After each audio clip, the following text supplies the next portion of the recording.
Muito obrigado, Luiz. Obrigado a todos da OAB Mato Grosso do Sul pelo convite, né? Para mim, estar aqui no Dia do Advogado, compartilhando essa questão, é muito legal, é muito importante também. E até algo que eu estava conversando com o Luiz um pouco antes, como que, felizmente, a advocacia vem se transformando nos últimos anos, até para se adaptar a essa nova realidade, tá? E aí, quando nós falamos de mentalidade startups, de ressignificação da advocacia, está tudo intimamente relacionado. E aí eu quero seguir essa exposição mais como um bate-papo, pessoal, porque é típico do que eu falo, da ressignificação, da inovação, também quebrarmos formalidades, quebrarmos padrões jurídicos tradicionais. Mas por que quebrar isso é importante? Simplesmente porque eu quero algo diferente, simplesmente porque eu não gosto do juridiquês? Não. Principalmente porque o mundo mudou e isso traz a necessidade gigantesca de uma mudança ampla na advocacia.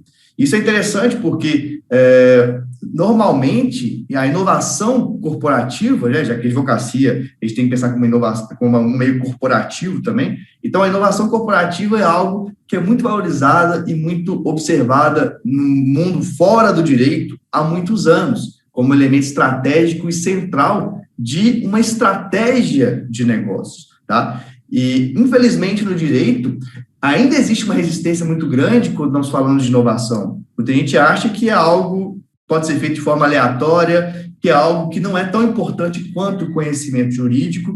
Só que o que eu observo e que a gente precisa observar em geral é que no mercado que nós temos aí, com muitos profissionais jurídicos, e que vai aumentar cada vez mais, né? Então, até a data de hoje, eu tenho conhecimento de 10 cursos de direito EAD, e vai, enfim, aumentar cada vez mais.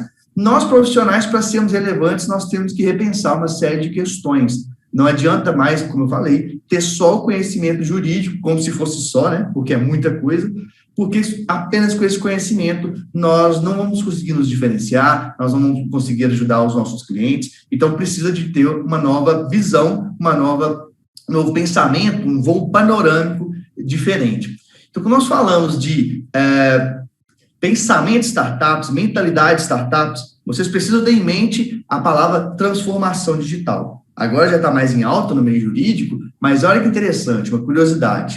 Em novembro de 2019, lá no Instagram Direito, que é o maior Instagram jurídico da América Latina, eu fiz uma pesquisa nos stories, tá? E 2.500 pessoas responderam, então um espaço amostral interessante, de um nicho que é o jurídico. Eu perguntei naquela época, você sabe o que é transformação digital? 95% dos juristas falaram que não sabiam o que era transformação digital. Isso me preocupou muito, porque, como eu falei, agora está mais em alta, mas é um fenômeno que existe há mais de 25 anos. É um fenômeno que transformou negócios no nosso entorno e esses negócios transformaram a nossa vida nos últimos anos, e o direito não observava essa questão. O direito ficava muito preocupado em cumprir prazos, preocupado com a questão de uma análise de risco muito mais estrita, muitas vezes sem querer alocar riscos como deveria, como a inovação necessita, e isso atrapalhava a inovação dentro do direito. Então, aqui eu vou até falar sobre questão de visual law, sobre legal design, contextualizar isso tudo, para quem acha que isso é moda. Isso tem todo um contexto, uma nova realidade que está envolvida e que está totalmente envolvido com as startups, tá? E aí, dentro dessa realidade, o que vocês precisam entender? O mundo, gente, antes da internet, era nós sabemos, tá? Mas, conceitualmente falando, era um mundo analógico, era um mundo com outros tipos de valores, outros tipos de mentalidades. A partir da internet, mais ou menos 25 anos atrás, o que aconteceu? É como se a placa-mãe da sociedade, o que é placa-mãe? Placa-mãe é aquilo que rege um sistema dentro de um software. É como se essa placa-mãe da sociedade, ela tivesse se invertido. E quando acontece essa inversão, e a gente percebe isso todos os dias da nossa vida, você gostando ou não do que acontece, isso muda valores, isso muda processos de trabalho, isso muda o que o cliente espera da gente, e essa transformação mudou muito a realidade. Mas o direito ficou muito preso ao mundo analógico, o direito ficou muito preso a modelos de advocacia do mundo analógico, e isso, por muito tempo, talvez não tenha sido um problema, mas que agora está muito escancarado que a advocacia e o direito precisa de uma reformulação.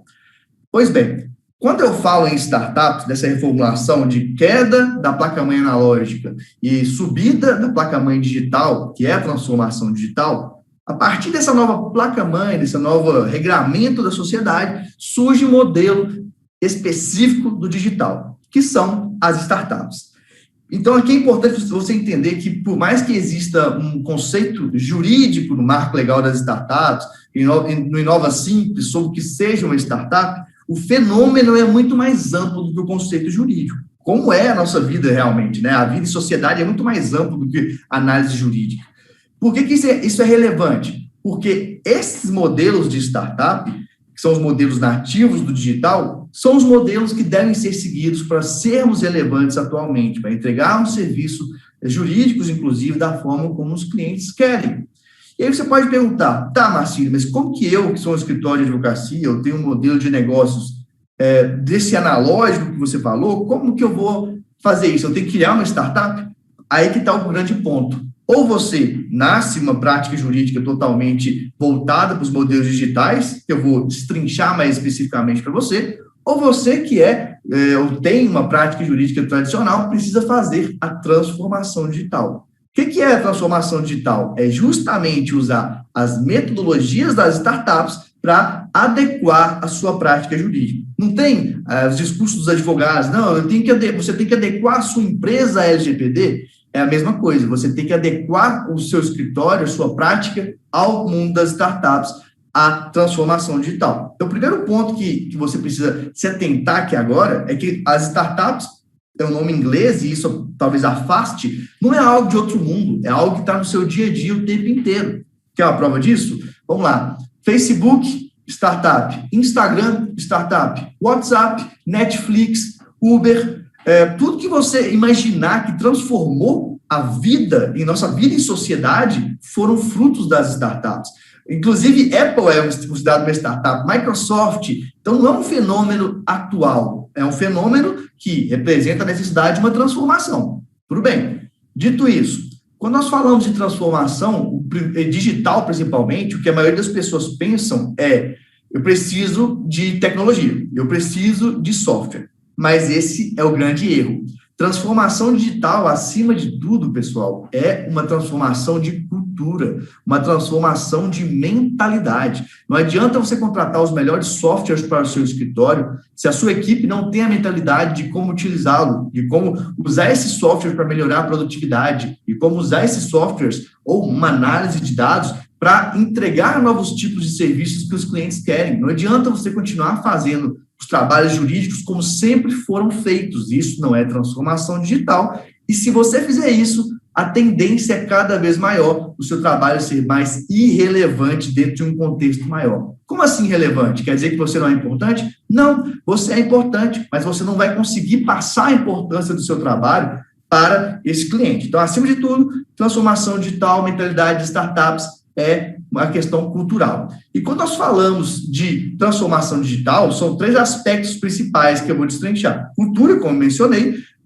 a questão das ferramentas, quais ferramentas eu posso usar, como que eu posso entregar o meu serviço jurídico e novos modelos de negócio. Modelagem de negócio é fundamental agora, porque de uma forma meio que intuitiva, a maioria dos juristas seguem o mesmo modelo de negócios de muitos e muitos anos, modelos de negócios analógicos. E quando é intuitivo, é bom quando está funcionando. Mas quando a gente tem uma mudança de sociedade, como aconteceu com a transformação digital, é necessário parar de fazer isso de forma intuitiva e começar a fazer isso de forma metodológica. Começar a analisar quais são meus parceiros, o que eu gero de valor para o meu cliente, qual que é o meu benefício que eu gero, quais são minhas atividades-chave, qual é a minha tecnologia. Isso passa a ser necessário de uma forma metodológica, de uma forma ampla. Assim como se fosse um mapa, tá? Você vai analisar um mapa por cima, você vai enxergar o contexto, vai enxergar o todo e como que isso funciona. Tá. Mas, Marcílio, de forma mais específica sobre a cultura, o que eu tenho que fazer, o que eu tenho que mudar para ter uma mentalidade de startups? Primeiro, e aí acho que todo mundo está careca de saber, nós temos que abrir o olhar para novas habilidades, abrir o olhar para multidisciplinariedade, e isso é muito importante, gente. Não bastasse a quantidade de conhecimentos jurídicos que a gente tinha que ter, agora a gente cada vez mais tem que ter conhecimentos amplos, múltiplos, para a gente ver o mesmo fenômeno com vários olhares diferentes, com várias lentes diferentes. E aí, você pode me perguntar, mas Marcílio, eu sempre ouvi que ou eu era generalista ou eu era especialista, e sempre as pessoas falam, seja especialista. Como é que fica isso? Existe um novo modelo de profissional, inclusive sempre falado muito pelo Fórum Econômico Mundial, que guia, tá, o futuro do trabalho, que é nexialista. Nexialista é um profissional capaz de conectar áreas diversas e pessoas diversas. Então, por que isso é importante? Porque nós estamos em um mundo em rede. Então, não basta você somente saber de uma área apenas, fechar os olhos para todas as outras, porque o importante é a conectividade que você consegue fazer entre os profissionais, entre as áreas, entre as necessidades dos clientes. Outro ponto de cultura, pensamento data-driven ou data-driven, ou guiado por dados. O que significa isso na prática, pessoal? Significa que você tem que medir tudo que você faz. Você tem que medir o tempo que você leva para fazer uma petição, você tem que medir o retorno que você faz de investimento em uma roupa, ou no seu aluguel, ou em anúncios patrocinados, que são expressamente permitidos agora, para poder ver se vale a pena ou não, de que forma se deve fazer ou não. Isso é uma mentalidade. Eu vejo muitos juristas fazendo muito, seguindo a prática jurídica muito no feeling, e o feeling não pode ser utilizado se você quiser ter um negócio que seja, tenha crescimento, que esteja de acordo ou adaptado a esse mundo digital. Outra questão de cultura, design centrado no usuário. Basicamente, é você olhar para o cliente e falar o que ele precisa. Olha que diferente, o fluxo de tudo, ele passa a ser do cliente para você, e não o que tradicionalmente a gente vê no direito, que é do profissional para o cliente. Algo como, eu tenho especialização em tal área, agora eu vou achar quem precisa de mim. Isso é um erro. O certo é qual tipo de pessoa, qual tipo de cliente eu quero atender, e aí o que esse cliente precisa, e a partir disso eu fazer soluções relacionadas a isso. Então, é um novo fluxo. E isso tudo está intimamente ligado a Visual Law, que muita gente acha que é uma modinha, muita gente acha que é uma grande bobagem, e não é. Visual Law é transformação digital da comunicação, uma realidade digital rápida, uma realidade digital que as pessoas não têm muito tempo, não dá mais para poder ser prolixo, não dá mais para ser juridiquês, não dá mais para não se preocupar com a experiência dos clientes. Tem uma frase que é o seguinte: se você não se preocupa com a experiência dos seus clientes, sabe que ele já está tendo uma experiência e provavelmente é ruim.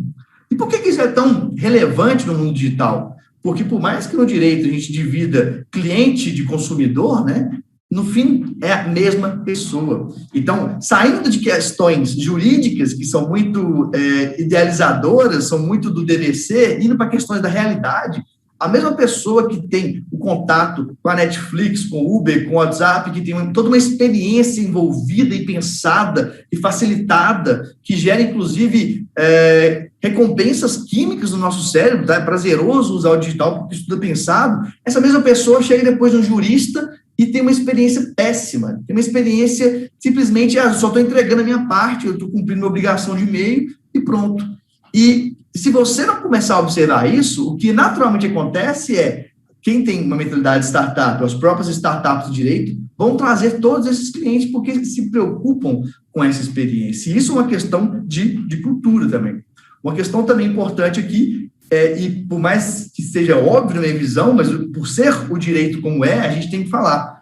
Cultura do erro. O que quer dizer isso? Significa, pessoal, que inovação, digital, velocidade, pressupõe que você vai errar, pressupõe que você precisa errar, analisar os dados e melhorar. Esse perfeccionismo, que é uma característica marcante do profissional jurídico, ele passa a ser ruim no mundo digital, porque te impede de ter agilidade, de ter transformação, de ter adaptação. Então, aqueles gestores de escritório que são muito rígidos, que não aceitam erro, que são grossos, etc., eles estão totalmente desatualizados. Não dá para a gente gerir mais as pessoas dentro da realidade digital dessa forma, tá? Então, precisa pensar em conceitos como mínimo produto viável, que é, como que eu faço uma solução que não é aquela ideal, mas como que eu lanço isso? Como que eu pego o feedback do cliente para melhorando ao longo do caminho? Ao invés de, não, eu vou segurar ao máximo isso aqui, vou lançar quando se estiver perfeito, eu vou entregar como se estiver perfeito. Percebe que é uma mudança de cultura muito grande, muito profunda? E aí vem questão de ferramentas, como mencionei para você, uso de blockchain, né? Para quê? Para provas digitais, por exemplo, para smart contracts, que são contratos automatizados, para as próprias moedas digitais. E dentro desse contexto, uma dica prática que eu dou para vocês é usar a Original Mine. Original Mine é uma startup brasileira que está sediada na Estônia, mas é brasileira. E eu não sei se você sabe, você pode, por meio dela, fazer provas digitais, inclusive com força notarial, sem ter que ir a um cartório. Você sabia disso? Pela própria plataforma, você consegue fazer provas digitais de WhatsApp, de vídeo, enfim, do que você quiser. Eles têm uma parceria com o cartório Azevedo Bastos, tá? Que é da Paraíba, e aí, sem sair de casa, às vezes 10 vezes mais barato do que um cartório, você tem a prova notarial para você usar em um processo. E isso é importante, isso é relevante, isso ganha tempo, isso ganha agilidade, gasta menos dinheiro. Outro ponto que você também não pode deixar de observar, chatbots, robôs de atendimento, tá? Inclusive, você pode ter robôs de atendimentos que tirem as primeiras dúvidas dos clientes, que ajudem no agendamento de horários. Então, por que isso é relevante? Porque nós somos ansiosos, nós estamos com a internet o tempo inteiro na nossa frente, e se o cliente seu, às 3 da manhã, tem uma dúvida, não consegue dormir, está ansioso, acha o seu escritório, então faz uma pesquisa, e aí tem um Google Ads, né, porque os anúncios patrocinados em Google, em Facebook, em Instagram, em LinkedIn, estão expressamente permitidos. É um ponto importante. Nunca foram proibidos, tá? Tinha algumas seccionais, subseccionais, pegavam no pé dos advogados, meio que por argumento de captação irregular, mas a atitude específica de anúncios patrocinados nunca foi proibida e agora é expressamente permitido pelo provimento 205 da OAB. Então, isso significa que você tem que ter uma série de estratégias para se posicionar no lugar certo, na hora certa, e gerar comodidade para esse cliente. Então, o cliente vai lá 3 da manhã, está com dúvida, joga no Google porque não consegue dormir, aí seu escritório aparece, seja porque você tem um blog com textos bem posicionados, então isso é orgânico, né, sem ter que investir dinheiro, seja porque você tem um anúncio patrocinado, por exemplo, do Google, você aparece, o cliente clica, seu robô de atendimento faz o atendimento inicial, então isso é relevante, porque você pode, inclusive, reduzir pessoas que trabalham na parte de, como secretários, etc., faz o agendamento automático para você, você já recebe aquela notificação, o cliente, de repente, você pode colocar, ele já paga a consulta online, ele já chega na consulta com você, com a consulta paga, sabendo tudo que precisa, com as informações, o onboarding, né, ou seja, as informações iniciais do cliente, todas feitas, todas preenchidas de forma automática. Percebe como isso já traz agilidade, traz expansão territorial, porque assim você pode ter clientes do Brasil inteiro e muda, transforma a sua advocacia. O que mais você pode usar também de ferramentas?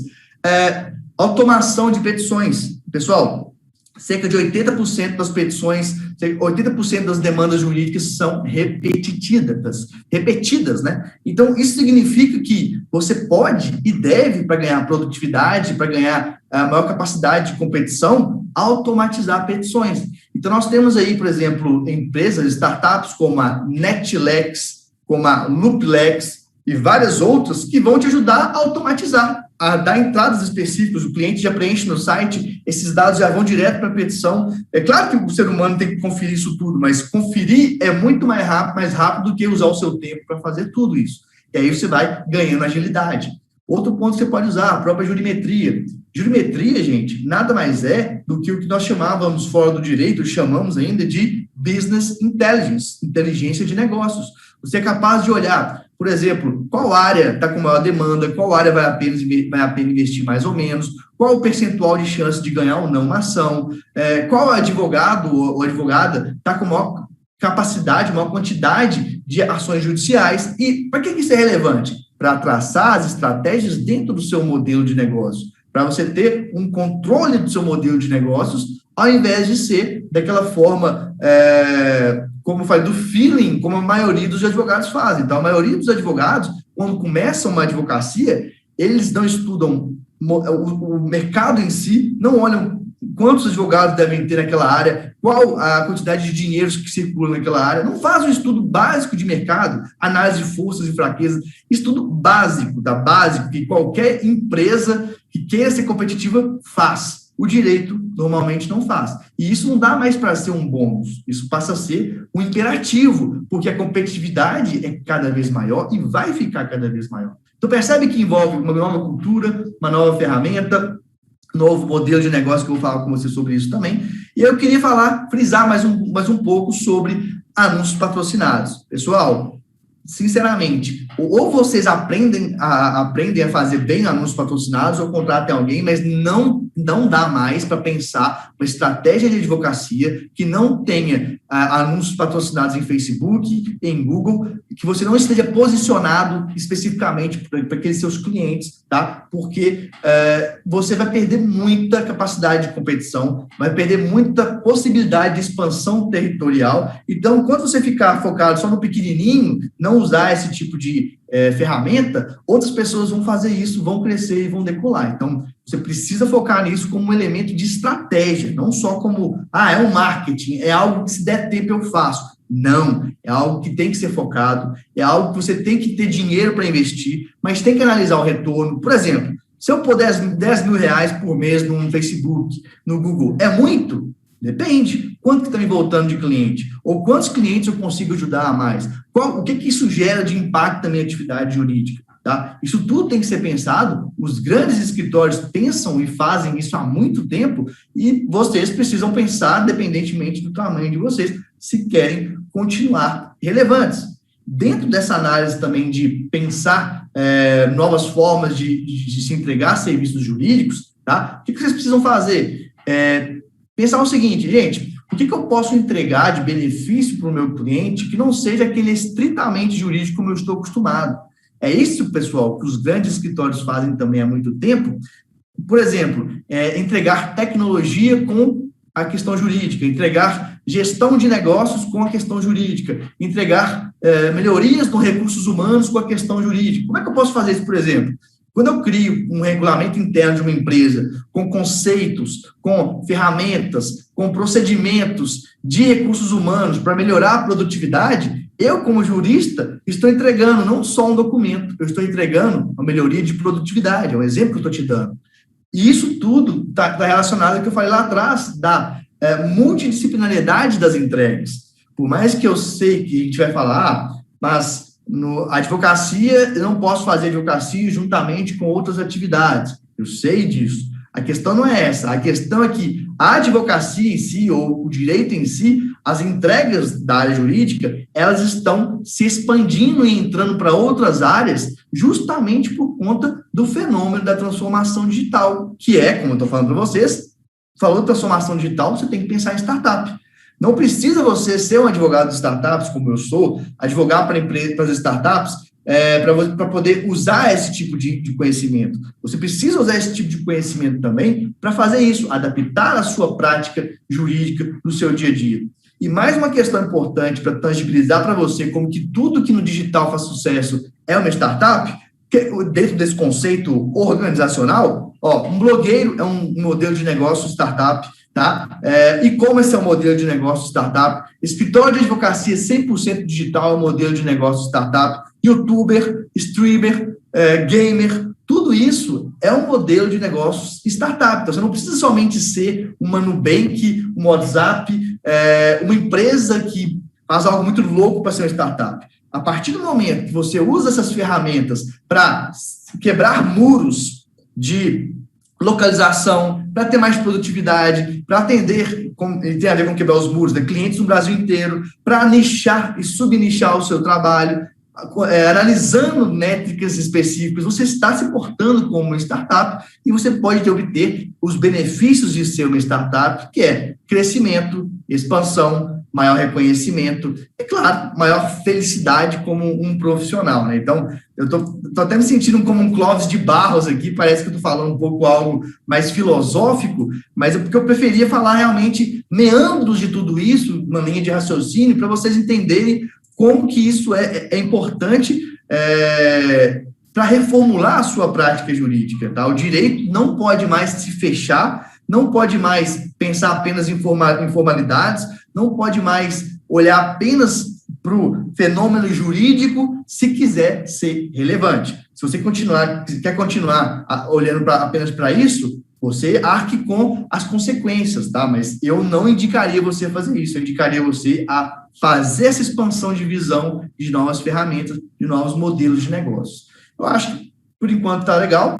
Sim, se você quiser acompanhar o meu trabalho nessa área, você pode me procurar no Instagram, advogado de startups, ou no LinkedIn, no Marcílio Guedes Drummond, tá? Pode se conectar comigo. Inclusive, quem quer trabalhar na área corporativa, o LinkedIn é imperativo, você tem que ter um LinkedIn bem elaborado, isso ajuda muito. Outro ponto também é que eu tenho um e-book gratuito sobre isso, está o seu escritório crescendo como uma startup, e mande uma mensagem lá no Instagram, que eu te mando esse e-book, é um e-book gratuito para poder ajudar realmente. Finalizando, dúvidas, sugestões, comentários, fiquem à vontade. Marcílio, obrigado pela explanação. Acho que você trouxe aqui alguns insights, são muito interessantes, principalmente se a gente for levar em consideração a questão da multidisciplinaridade que precisa ter hoje dentro de um escritório. Hoje a gente vê figuras que, vamos colocar uns 6 anos, até menos, eu não via como, por exemplo, um head de inovação dentro do escritório, né? Uma pessoa que tem que buscar novas tecnologias, uma pessoa que tem que buscar trazer melhorias para o escritório nessa parte, né, tecnológica. Então, assim, a gente vê que quando a gente fala de startups, muita gente até hoje ainda tem uma dúvida, mas o que são startups e não consegue visualizar como a gente precisa crescer e pensar como uma startup dentro de um escritório, ainda mais hoje que a gente teve uma expansão tecnológica assim, nos últimos anos, até um pouco impulsionado pela pandemia. Eu creio que a gente deve ter crescido aí cerca de 10 anos em 2, né, dentro de um escritório. Então, hoje, por exemplo, eu consigo fazer um despacho virtual com uma juiz de um outro estado, sem eu precisar me deslocar até lá. Eu consigo atender clientes de outro. Então, você vê que a própria advocacia começa a fazer o serviço da startup, que é você conseguir repetir o seu trabalho, você conseguir replicar o seu trabalho em qualquer lugar, estando na sua sede aqui física, vamos colocar assim, que hoje você já não necessita só dela. Você pode estar em qualquer lugar. Então, obrigado pelos insights que você traz para nós. Eu vou deixar aberto agora, ver se alguém tem algum questionamento, alguma pergunta. Daiane? Eu gostaria de mais contribuição do Marcílio. Vou tirar o doutor, Marcílio, pode ser? Por favor! Eu fico muito contente dessas visões, que na realidade não são diferenciadas, eu acho que são inclusivas, né? Que elas trazem uma inclusão de informação muito assertiva. E eu acho muito bacana também, porque o modelo de startup é aprender, construir e medir, né? Que a gente fala que é dados, produtos, e a gente consegue fazer essa métrica. E o mais bacana da startup é que a gente fala ela pode ser enxuta.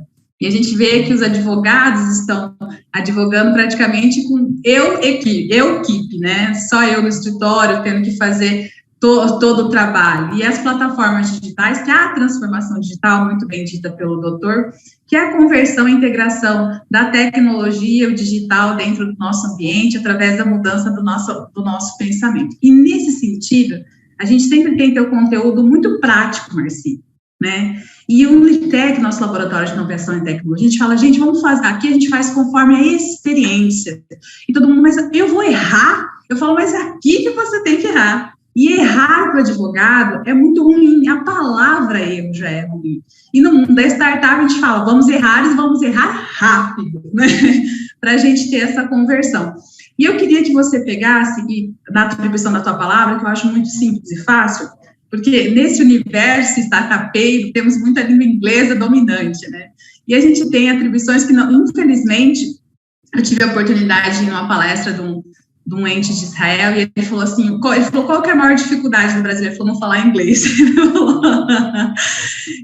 Eu queria que você contribuísse conosco com essa desmistificação. Como que é o processo de startup em si? Como que é aprender, construir e medir? Né? Como que é isso? Como que é começar fazendo, Marcílio? Sensacional, Daiane.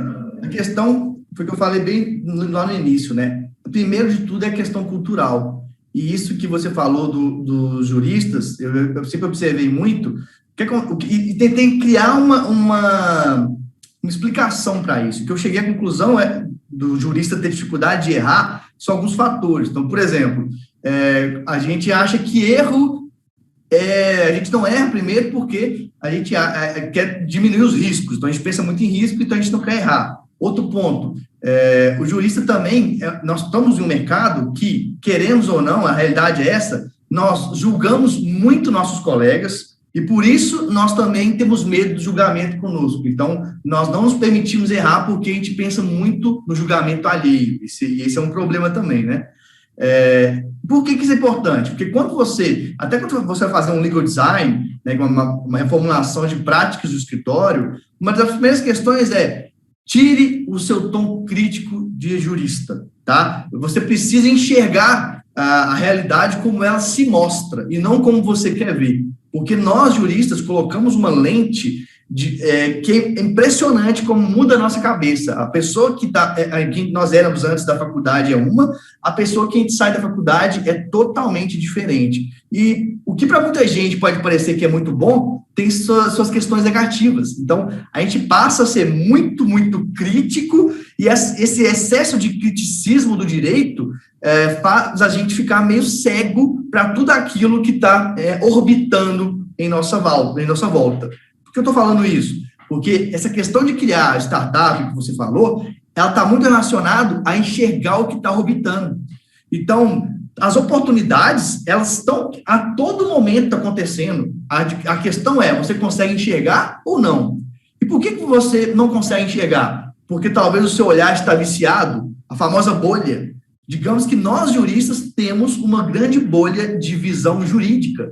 E a prova disso é dificuldade de sair do juridiquês, dificuldade com inovação. Gente, para surgir uma inovação no direito, tem gente que tem um parto, tem gente que xinga o videoló, tem gente que xinga startup, porque isso é um absurdo, aquilo não pode. Isso, pessoal, olhando por cima, uma visão panorâmica, mostra muito do nosso comportamento enquanto jurista, da nossa dificuldade de se reformular, de olhar, eu fazia assim, atendia assim, mas meu concorrente está fazendo de tal forma. Aí, normalmente, eu vou xingar o concorrente, eu vou falar mal do concorrente, ao invés de observar por que ele faz assim, o que eu posso aprender, como que eu posso testar, como que eu posso chegar a fazer algo parecido ou melhor do que ele. Isso é o pensamento startup que você estava me perguntando, estava me questionando. É justamente isso, é se desvestir de uma roupagem e aceitar colocar outra roupagem aos poucos. Então, imagina que eu vou falar uma analogia meio boba, mas a gente também não ode ter pudor, não. Então, vai que eu tirei a roupa, estou pelado, tirei a roupa. Aí eu vou botar uma meia, aí eu vou botar uma cueca, eu vou botar uma camisa. Essa nova forma de vestir é a nova visão que a gente tem que ter para criar novos negócios, inclusive no meio jurídico. Então, startup, gente, é algo do nosso dia a dia. Por que nós juristas achamos tão difícil, tão intangível? Mentalidade nossa não deixa enxergar. Obrigada pela explanação, mas é isso, mudar a mentalidade é importante. Quando veio as grandes startups da área da aviação aérea, que criou bastante polêmica, eu falei, gente, como a gente tem que aprender com essas startups, mesmo a gente tendo umas certas irregularidades na formação dela, porque, na realidade, o público estava ali, a demanda estava ali, e ela foi muito assertiva na comunicação. Então, assim, por que ela conseguiu pegar essa fatia do mercado? Porque a fatia do mercado existia, e ela viu do jeito que você está pedindo para ver agora, né? Do jeito que você está colocando para ver, ela viu de cima, e ela viu que ninguém estava fazendo nada. E a gente brinca e fala assim, a inovação é ineditismo? Não. Inovação também é aperfeiçoamento de processo, né, Marcílio? E a gente vê com um olhar diferente, às vezes o nosso olhar sendo diferente sobre o nosso produto, já faz a inovação do nosso meio. Então, essa simplicidade no falar que eu gosto bastante. Obrigada, eu encerro aqui muito satisfeita com a palestra, espero ter novamente Marcílio aqui no Mato Grosso do Sul colaborando conosco, passo a palavra para o doutor Bruno. Obrigada, Marcílio. De nada, prazer, espero da próxima vez, de repente, quando tiver um evento presencial, o happy hour que é importante, né, a parte humana nossa, que é a troca de informação, etc, isso aí é muito legal também. É bacana mesmo. Doutor Marcílio, eu tenho visto, né, no laboratório, nesses ambientes que a gente frequenta, o advogado começou a ficar mais disposto a comprar produtos, pagar plataformas, né, porque antigamente eles queriam tudo open source, né, eles não querem agora, com a redução do custo do atendimento online, enfim, eu vejo que eles estão dispostos, né, a pagar pelo serviço, de uma jurimetria, ou de uma base de dados, ou de uma plataforma que nem você falou lá, tem a Verifact também, esqueci o nome lá do cartório, você falou Azevedo e Bastos. Isso, então eles estão dispostos a pagar esse tipo de coisa, né? Isso é um investimento. A mudança de percepção está sendo grande no sentido que as pessoas estão vendo que isso é um investimento na advocacia e não é uma despesa, né? As pessoas ultimamente têm visto que se não investir nessa área, você vai ficar para trás, não tem 2 pesos e 2 medidas, né? E começar a ver como empresário, como você falou, não ver como advogado, como jurista, e sim como um empresário que está um prestador de serviço, como se fosse uma empresa de prestação de serviço, né?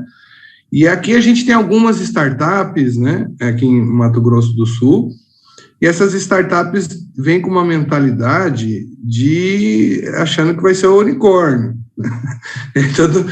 Eu acho que é correto você pensar, não pode pensar pequeno, né? Mas eles queimam etapa, eles pulam, eles querem ser já investimento do Jeff Bezos. Então, os caras já acham que vão chegar nadando no dinheiro, e não é bem assim.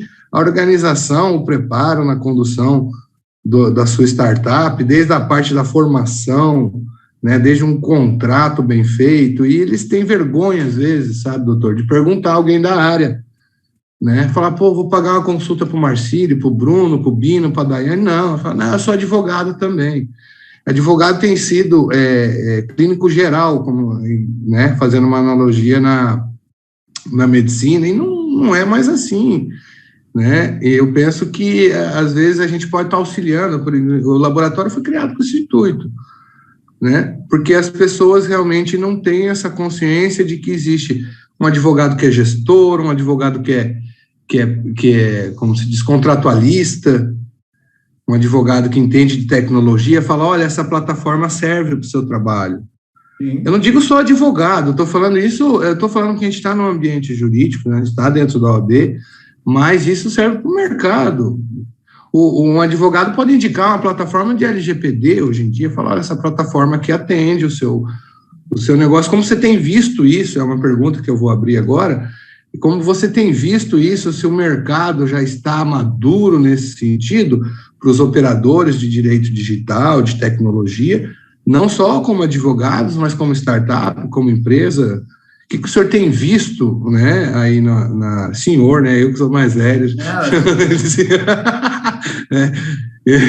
né, eu falo, doutor, tem visto aí o mercado, como se você tem tido essa percepção, doutor Marcílio?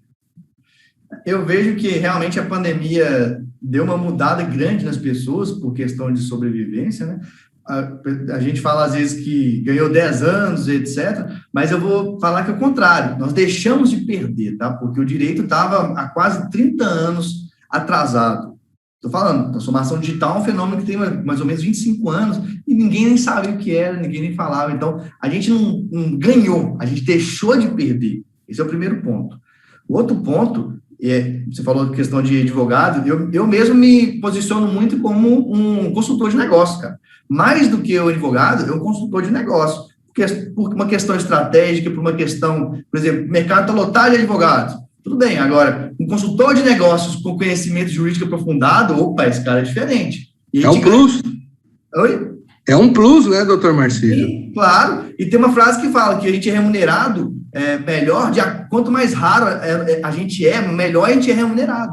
Então, justamente disso, o jurista ele precisa ter um portfólio de capacidade de entrega muito mais amplo do que só jurídica. Como assim? Tá? Que você faz na prática que é diferente? A gente entrega projetos, por exemplo. Como você falou, posso indicar uma ferramenta, por que eu não vou lá, converso com o dono da ferramenta, não faço uma parceria, eu já entrego tudo, eu entrego o pacote fechado, com o projeto todo. Esse é o caminho que a gente tem que fazer, não falar só, eu vou fazer só o jurídico e pronto. Não, você está entregando benefício. Ao invés do cliente ter que ir atrás de tudo, você já fecha tudo para ele, fala, meu pacote é esse, isso, isso, isso. Tá tudo aqui, ó, tem TI, tem alguma coisa de RH que você precisa, implementação, está tudo aqui. Esse é o tipo de trabalho que o jurista precisa fazer agora, entendeu? Em pensar nas entregas de forma ampla. Mas essa entrega não é jurídica. Não importa, você tem que ter noção que o cliente precisa daquilo e já propiciar para ele aquilo. Exatamente, doutor. É isso que grandes escritórios fazem há muito tempo, a ponto de vários deles desenvolverem internamente a tecnologia. A maioria está fazendo isso, né, doutor? Estão contratando pessoas externas alheio ao ambiente jurídico, né? Porque você ser um jurista hoje é só mais uma skill, né? Sim. Você tem como profissional. Porque hoje em dia você tem que entender um pouco de tudo, né? Eu não sou jurista, como você disse, adorei essa colocação. Eu sou consultor de negócios que entende de direito, que já é um diferencial do mercado. Né? O direito passa a ser uma skill hoje em dia, numa prestação de serviço muito mais ampla, né? Sim, porque o direito não é muito o formal. Então, o direito é o que vai formalizar todas aquelas habilidades em volta. Esse é o ponto. O direito, ele é um instrumento. Ele não pode ser visto como a finalidade em si. Né? E a gente, jurista, vê o direito como finalidade em si, porque nós temos muita obrigação de meio. Se o meio é a nossa obrigação, então o meio é o fim. Entendeu o que eu estou dizendo? Não podemos pensar isso. Nós não podemos pensar que nossa obrigação é só de meio. Por mais que na responsabilidade civil seja, na prática, a gente tem que pensar em entregas que atendam a um determinado fim. Né? Mesmo que não sejam só jurídicos, então numa amplitude maior. Então, eu sou da área de tecnologia, eu penso tudo da parte corporativa, mas quem é de uma outra área, eu trabalho com direito de família. Então, quais são as necessidades dos seus clientes que estão orbitando em torno dos seus clientes, mesmo que não sejam só jurídicos? Como que você pode auxiliar esse cliente nisso? Como que você pode melhorar a vida desse cliente pensando no ambiente como um todo? É isso que o advogado tem que fazer, o jurista tem que fazer. Mas na verdade, ele tem que resolver o problema, não só falar, eu fiz lá a petição, se o juiz decidir ou não decidir, acabou. Não, o cliente chega, ele quer uma resolução completa da situação. A doutora Daiane sempre fala isso, e várias vezes já vi falando, a gente é um solucionador de problemas. Se vai ir para a área jurídica ou para a área tecnológica, não interessa, você tem que dar essa entrega para o cliente, né, doutor Marcílio? Dar essa entrega e não só dar entrega, como se preocupar com a jornada. Nós falamos de jornada do cliente, jornada do usuário. Como é que é o contato com esse cliente com você desde o momento que ele te acha na internet? Então, você ter um bom posicionamento digital, né? Você ter texto em blogs, você ter redes sociais para ele te achar, até o caminho. Como é que é esse contrato? É uma contratação que tem assinatura digital, como a própria DocSign. Você faz a assinatura digital totalmente fácil, intuitiva, sem trabalho nenhum. O nosso trabalho não é só mais jurídico, é diminuir todas essas fricções, todos esses atritos no meio da jornada com o cliente. Por exemplo, tem lá outra startup que chama IVJur, tá? IVJur. A IVE, o que ela faz? A própria startup, ela informa o seu cliente sobre movimentação do processo direto no WhatsApp do cliente, traduzindo o juridiquês para uma linguagem simples, uma linguagem leiga, tá? De forma que você não precise ficar preocupado com isso. Então, o seu cliente, o que ele tem de ganho? Ele tem menos ansiedade, ele enxerga que você trabalha mais, já que você se antecipa e sempre manda as coisas para ele. É um exemplo de ganho com mais uma tecnologia.